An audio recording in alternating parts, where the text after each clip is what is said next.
ঘুরতে এসে যদি বিপদে ঘিরে ধরে তবে সেই আনন্দের দাম অনেক বড়। কথাটা যেন হুবহু মিলে যাচ্ছে এই বাস্তবতার সঙ্গে। দূর থেকে দেখলে মনে হতে পারে এটা বুঝি খোলা আকাশের নিচে কোনো আড্ডার জায়গা, কিন্তু বাস্তবে এটি ব্যস্ত রেল লাইন। বিনোদনের অভাব কোথাও কোথাও মানুষকে কতটা ঝুঁকির দিকে ঠেলে দেয় তারই এক চিত্র দেখা যাচ্ছে ব্রাহ্মণবাড়িয়ার কসবা এলাকায়। সীমান্ত ঘেঁষা গুরুত্বপূর্ণ কসবা রেল স্টেশন ঘিরে প্রতিদিন বিকেল থেকে রাত পর্যন্ত ভিড় করছেন স্থানীয় মানুষজন। পরিবার পরিজন নিয়ে অনেকে চলে আসছেন রেল লাইনের পাশে, কেউ কেউ আবার সরাসরি লাইনের উপরে সময় কাটাচ্ছেন। কোনো ঘোরার পরিবেশ জায়গা নাই, তো এই কারণে তো রিক্স নিয়ে বাঙালি কসবার লোক আসে, যাতে এখানে আসে একটু মন্ডারে ফেস করে। এই কারণে এখানে আসা যাওয়া করি আর কি। আমরাও ডেলি আসি এখানে।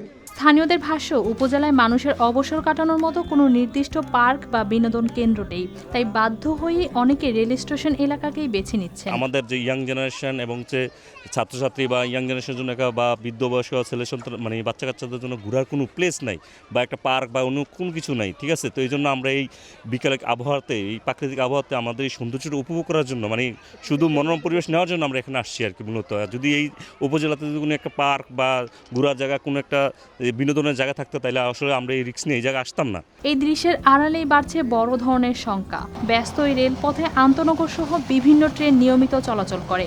এমন জায়গায় মানুষের অবাধ উপস্থিতি যে কোনো সময় দুর্ঘটনার কারণ হতে পারে। কোনোখানে মানুষ যাইতে পারে না। এই অবসর টাইমটা মানুষ এই রেল স্টেশনে, কসবা রেল স্টেশনে আইসা কাটায়। আর এখানে ইন্ডিয়া তো কাছে, ওইদিকে বর্ডার হাটের এদিকেও মানুষ একটু ঘোরাফেরা বেশি করে। যদি আমাদের এদিকে কল্যাণ সাগরটা একটা পর্যটন এরিয়া করে দিত সরকার, তাহলে আর রেল স্টেশনে আর আসতো না, মানুষ দুর্ঘটনার হইতো না। পরিস্থিতি নিয়ে উদ্বেগ রয়েছে রেল কর্তৃপক্ষেরও। স্টেশন মাস্টার জানিয়েছেন, পর্যাপ্ত জনবল ও আইন শৃঙ্খলা বাহিনীর সহযোগিতা না থাকায় এই ভিড় সামাল দেওয়া কঠিন হয়ে পড়ছে। মূলত আমাদের রেল থেকে 100% নিষেধ আছে যে এখানে এসে যাতে কোনো ধরনের যদি দুর্ঘটনা ঘটে, এটা রেল কর্তৃপক্ষ নিবে না, কারণ আমাদের অনুমতি নিয়ে ওরা আসে না, ঠিক আছে। আর প্রকৃতপক্ষে আমরাও নিষেধ করতে পারি না, কারণ আমাদের আরএনবি নাই, অথবা আমাদের যে নিরাপত্তা বাহিনী নাই যে এগুলো দেখার জন্য।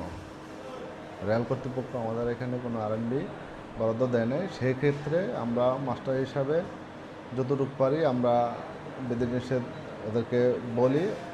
এখন এরা যেহেতু জনগণ, কেউ মানে কেউ মানে না, তো সেই প্রেক্ষিতে আমাদের যতটুকু দায়িত্ব আছে আমরা তা পালন করতে। ঊর্ধ্বতন কর্তৃপক্ষকে আমরা জানাইছি আমাদের এখানে পর্যাপ্ত আরএনবি এবং নিরাপত্তা বাহিনী দেওয়ার জন্য।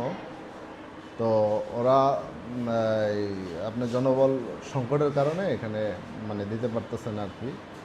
তো পর্যায়ক্রমে যদি জনবল নিয়োগ দেওয়া হয় তাহলে এখানে দিবে, এরকম বলছে। বিনোদনের খোঁজে মানুষ যদি রেল লাইনে গিয়ে বসে তবে সেটি শুধু অভাবের গল্প নয়, এটি জননিরাপত্তারও বড় সতর্ক সংকেত। নিরাপদ অবসর যাপনের ব্যবস্থা না হলে এই ঝুঁকি আরও বাড়তেই পারে। News desk, RTV।